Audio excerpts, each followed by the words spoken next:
Oke, fans Indonesia, kali ini saya ingin sedikit memberikan informasi terkait video yang berasal dari Jepang ini. Jadi video ini kalau kita lihat ya,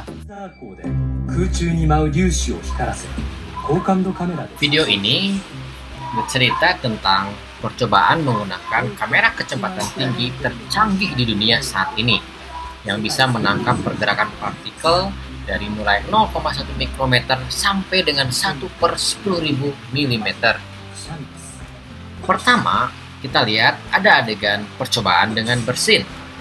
Cipratan partikel yang terbang terlihat secara kasat mata adalah droplet sebesar 1 mm dan langsung jatuh ke lantai. Saat lihat bersin tadi dengan kamera berkecepatan tinggi, titik-titik cipratan partikel yang terlihat sebesar 1/100 mm. Tapi sebelum itu, mari kita subscribe ke channel Aldo Frames supaya kita bisa lebih bersemangat lagi untuk membuat video-video yang lainnya. Setuju? Dilihat dari sudut yang berbeda, karena sangat kecil dan ringan, terlihat partikel mengambang di udara. Ini adalah wujud cipratan mikroskopik atau microsplash. Kemudian adegan kedua ketika orang berbincang-bincang. Seperti kita tahu, cipratan mikroskopik dikeluarkan pada saat bersin. Saat kedua orang berbincang seru, bisa terlihat bahwa banyak cipratan mikroskopik yang berterbangan. Dapat terlihat di antara dua orang yang terus berbicara, cipratan mikroskopik tersebut tidak menghilang begitu saja. Masih belum ada yang mengetahui seberapa besar peran cipratan mikroskopik ini dalam penyebaran penyakit. Namun, menurut Prof. Takeda, untuk menyatakan pengaruh cipratan mikroskopik ini tidak dapat diabaikan. Profesor Kazuhiro Takeda dari Toho University, di dalam cipratan mikroskopik terdapat virus-virus yang hidup.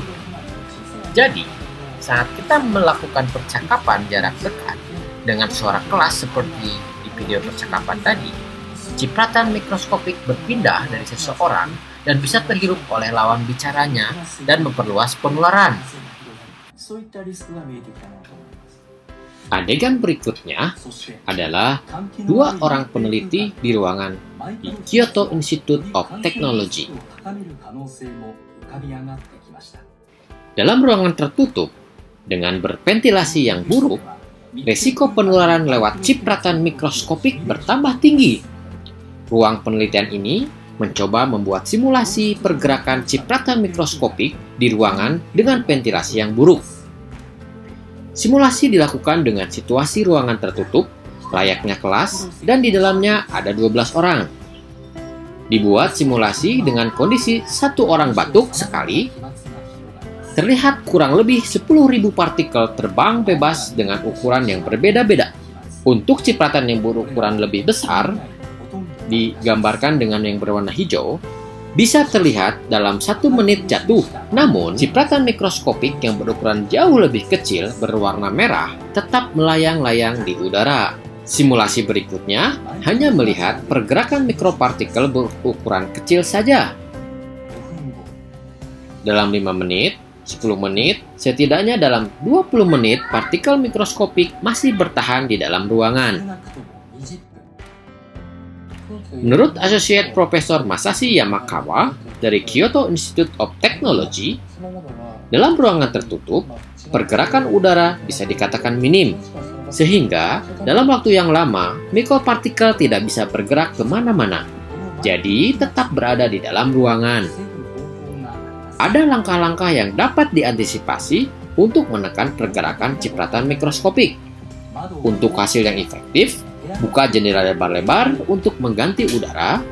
Saat membuka jendela lebar, cipratan mikroskopik yang ringan dan berukuran kecil akan mengalir keluar.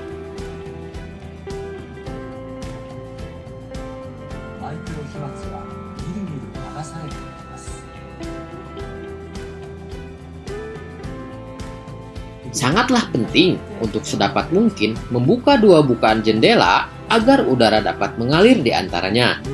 Setidaknya, lakukan sejam sekali agar dapat mengalirkan udara dan meringankan kemungkinan terjadi resiko penularan ruangan tertutup. 空気の流れを作る